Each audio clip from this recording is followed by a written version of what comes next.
ये एक अजीब सी बात है ना?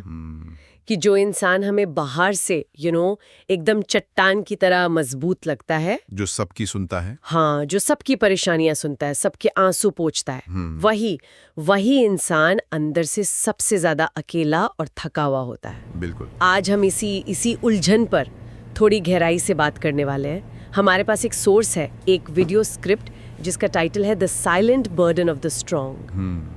मजबूत लोगों का खामोश बोझ। हाँ, और आज हम इसी के जरिए ये समझने की कोशिश करेंगे कि इस मजबूती के पीछे का सच क्या है। अच्छा। सोर्स की शुरुआत ही एक ऐसे सवाल से होती है जो मुझे लगता है कई लोगों को अपना सा लगेगा। क्या सवाल है, क्या कभी ऐसा महसूस हुआ है कि आप सबके सामने तो हंसते रहते हैं, लेकिन जब अकेले होते हैं तो एकदम चुप हो जाते हैं? ओ, ये बहुत रिलेटेबल है ना?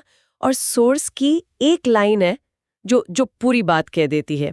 वो कहती है, जो लोग कहते हैं ना सब ठीक है, असल में वही अंदर से सबसे ज्यादा टूटे हुए होते हैं। ये मजबूत होने का जो टैग है ना, ये एक पिंजरे जैसा है। पिंजरे जैसा? कैसे? मतलब समाज आपको ये टैग देता है और फिर आपसे उम्मीद करता है कि आप हमेशा इसी तरह रहेंगे, और इस उम्मीद को पूरा करने के चक्कर में इंसान अपनी भावनाएं, अपनी तकलीफें, सब कुछ दिखाना ही बंद कर देता है। उसे डर लगने लगता है। हाँ, उसे डर लगता है कि अगर उसने अपना दर्द दिखा दिया तो लोग उसे कमजोर समझने लगेंगे, ये मजबूत का टैग छीन लेंगे।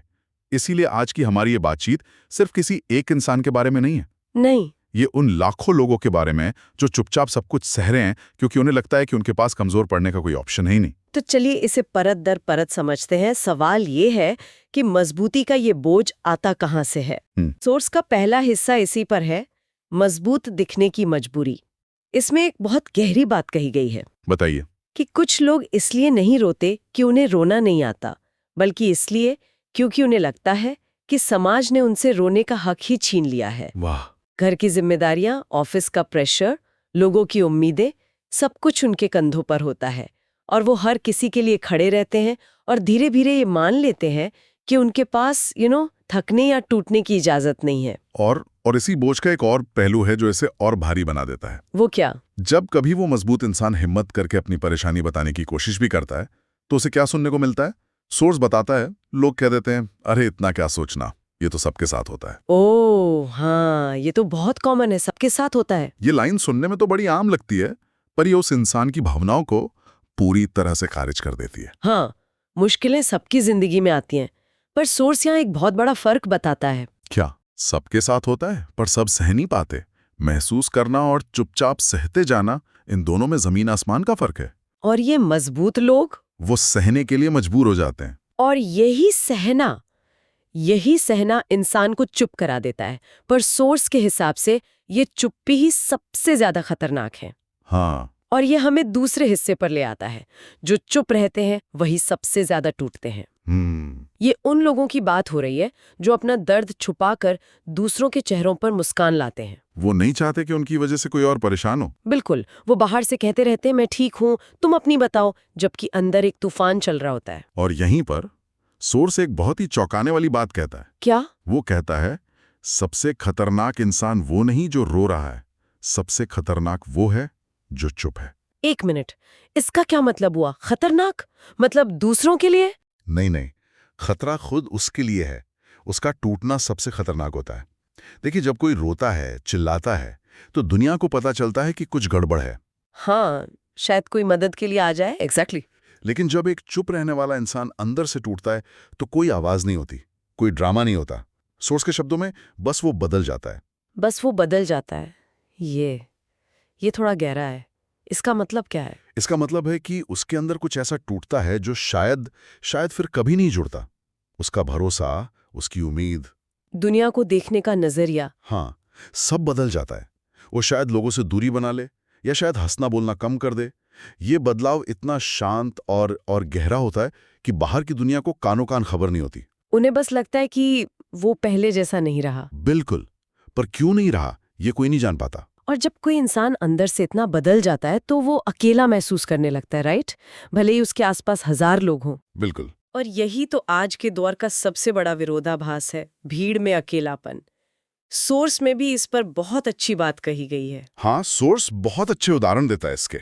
जैसे आपके फोन में मान लीजिए 5000 कॉन्टैक्ट्स हैं, पर जब आपको सच में किसी से बात करने की जरूरत महसूस होती है तो आप पूरी लिस्ट ऊपर नीचे करते रह जाते हैं और किसी एक नंबर पे भी कॉल नहीं कर पाते। हाँ, या आप दोस्तों की पार्टी में हैं, चारों तरफ शोर है, संगीत है, लोग हंस रहे हैं, पर आपको ऐसा लगता है जैसे आप किसी कांच के बॉक्स में बंद हैं। आवाजें आ रही हैं पर आप तक पहुंच नहीं रही।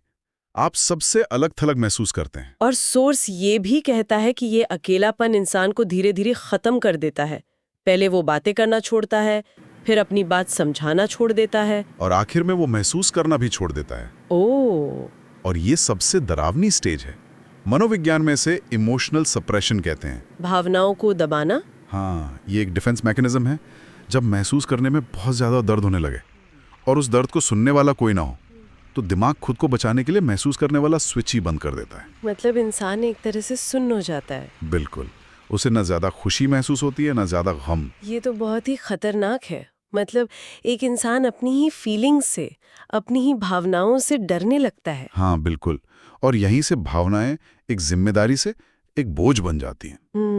इंसान को लगने लगता है कि अगर उसने सच बोला, अगर उसने कह दिया कि मैं ठीक नहीं हूं, तो लोग उसे जज करेंगे। अगर वो रो दिया तो लोग उसे कमजोर समझेंगे। उसे लगता है कि उसकी कीमत तभी तक है जब तक वो मजबूत और हंसता हुआ दिख रहा है। सोर्स में एक लाइन है जो दिल पर लगती है, लोग आपकी मुस्कान पसंद करते हैं, आपका दर्द नहीं। ये सोच तो इंसान को एक मुखौटा पहनने पे मजबूर कर देती है। वो दुनिया के सामने मुस्कुराता है जबकि अंदर से वो टूट रहा होता है। बिल्कुल। 1 मिनट, अगर हम इन सब बातों को जोड़कर देखें, मजबूत दिखने का दबाव, चुप्पी, अकेलापन और अपनी ही भावनाओं का डर, तो इसका मतलब तो ये हुआ कि हम एक ऐसी दुनिया बना रहे हैं जो बाहर से तो बहुत कनेक्टेड दिखती है, पर अंदर से हर इंसान को तोड़ रही है। सोशल मीडिया वाला पॉइंट शायद इसी से जुड़ता है। आपने बिल्कुल सही नस पकड़ी है। सोर्स का अगला हिस्सा इसी तुलना और नकली खुशी पर है। अच्छा। सोशल मीडिया एक ऐसी दुनिया है जहां हर किसी की जिंदगी परफेक्ट दिखती है। हाँ, सबकी वेकेशन पिक्स। हर कोई छुट्टियों पर जा रहा है, हर कोई सफल हो रहा है, हर कोई खुश है। जाहिर है ये पूरी सच्चाई नहीं है, ये सिर्फ एक हाईलाइट रील है। लेकिन जब एक आम इंसान अपनी बिहाइंड द सीन्स वाली मुश्किल भरी जिंदगी को किसी और की उस परफेक्ट हाईलाइट रील से कंपेयर करता है, तो वो क्या सोचेगा? वो यही सोचेगा कि शायद मुझ में ही कोई कमी है या सिर्फ मेरी जिंदगी में परेशानियां हैं। एग्जैक्टली। ये तुलना का जाल उसे और भी ज्यादा अकेला और नाकामयाब महसूस कराता है। और वो ये भूल जाता है कि जो दुनिया दिखाती है वो आधा सच है। हर चमकती हुई तस्वीर के पीछे एक कहानी होती है, एक संघर्ष होता है जो कोई नहीं दिखाता। ये समझने के बजाय हम अपनी सच्चाई को दूसरों के दिखावे से तौलते हैं और खुद को और ज्यादा नीचे गिरा देते हैं। तो इस पूरे जाल से, इस दिखावे के दबाव से निकलने का कोई रास्ता है क्या? सोर्स इस बारे में कुछ बताता है? हाँ, और यहीं पर यह सोर्स सिर्फ प्रॉब्लम बताकर नहीं छोड़ता, बल्कि एक उम्मीद भी देता है। अच्छा। इसका आखिरी हिस्सा है, टूटना गलत नहीं है। ये एक बहुत ही ताकतवर संदेश है। सोर्स कहता है कि अगर आप थक गए हैं तो रुक जाना कमजोरी नहीं है। अगर आपको रोना आ रहा है तो रो लेना आपको छोटा नहीं बनाता। ये सब इंसान होने के हिस्से हैं। ये बात सुनने में अच्छी लगती है, पर इसे मानना बहुत मुश्किल है, खासकर जब दुनिया आपसे हर वक्त मजबूत रहने की उम्मीद कर रही हो। सही बात है। और यहीं पर सोर्स असली कमजोरी की परिभाषा ही बदल देता है। कैसे? वो कहता है, कमजोरी ये नहीं कि आप टूट गए हैं। ओके। कमजोरी ये है कि आप टूटकर भी खुद को मजबूत दिखाने की कोशिश करते हैं। वाह, ये लाइन तो पूरी सोच को पलट देती है ना? ये कहती है कि अपनी भावनाओं को दबाना, दर्द में मुस्कुराना, एक झूठा मुखौटा पहनकर जीना, असली कमजोरी ये है। और यहीं से समाधान निकलता है। हाँ, सोर्स कहता है कि कभी-कभी खुद को बचाने के लिए मजबूत नहीं बल्कि सच्चा बनना पड़ता है। प्रामाणिकता यानी ऑथेंटिसिटी। मजबूती और सच्चाई में फर्क, ये एक बहुत बड़ा आइडिया है। मतलब मजबूत दिखने की कोशिश छोड़कर जो आप असल में महसूस कर रही हैं उसके प्रति सच्चे रहें। हाँ, अपनी थकान को स्वीकार करना, अपने दर्द को मानना, ये कहना कि आज मेरा दिन अच्छा नहीं है या मुझे मदद की जरूरत है। ये सच्चाई शायद आपको दुनिया की नजर में कमजोर बना दे, पर ये आपको अंदर से टूटने से बचा लेगी। सोर्स के हिसाब से असली ताकत मजबूत दिखने के दिखावे में नहीं, बल्कि अपनी कमजोरियों के साथ सच्चा होने में है। तो आज हमने एक एक पूरी जर्नी तय की है। बिल्कुल। उस बोझ से शुरू करके जो हमें मजबूत बनने पर मजबूर करता है, उस चुप्पी तक जो हमें अंदर ही अंदर खा जाती है, और फिर उस दिखावे की दुनिया से गुजरकर उस आज़ादी तक जहां हम अपनी भावनाओं के प्रति सच्चे हो सकते हैं। और मुझे लगता है कि इस सोर्स का सबसे ज़रूरी संदेश यही है कि अगर किसी को भी ये बातें सुनकर लग रहा है कि ये तो मेरी कहानी है, तो वो ये जान ले कि वो अकेला नहीं है। बिल्कुल। इस पूरी बातचीत का सार यही है कि अपनी भावनाओं को दुश्मन मत समझिए। वो आपका हिस्सा हैं। उन्हें महसूस करना, उन्हें स्वीकार करना और ज़रूरत पड़ने पर मदद मांगना, ये सब इंसान होने की निशानी है, कमजोरी की नहीं। सोर्स की एक आखिरी लाइन है जो सब कुछ समेट देती है। जो खुद को समझ नहीं पाता, वो दुनिया को कैसे समझेगा? सही बात है। खुद को समझना और खुद पर रहम करना, यानी सेल्फ अवेयरनेस और सेल्फ कंपैशन, किसी भी बाहरी चुनौती से लड़ने के लिए सबसे जरूरी हथियार हैं। तो आखिरी संदेश यही है, आप अकेले नहीं हैं, आप कमजोर नहीं हैं, आप इंसान हैं। और इसी सोच के साथ हम आज के श्रोताओं के लिए एक सवाल छोड़ना चाहेंगे।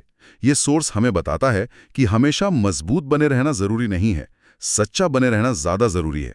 लेकिन जब आपके आसपास की दुनिया, आपका परिवार, आपके दोस्त, आपका काम आपसे फिर भी हर कदम पर मजबूती की ही उम्मीद करती है, तो कोई इंसान मजबूत होने का दिखावा करने से लेकर खुद के प्रति सच्चा होने तक का वो पहला कदम असल में कैसे उठा सकता है?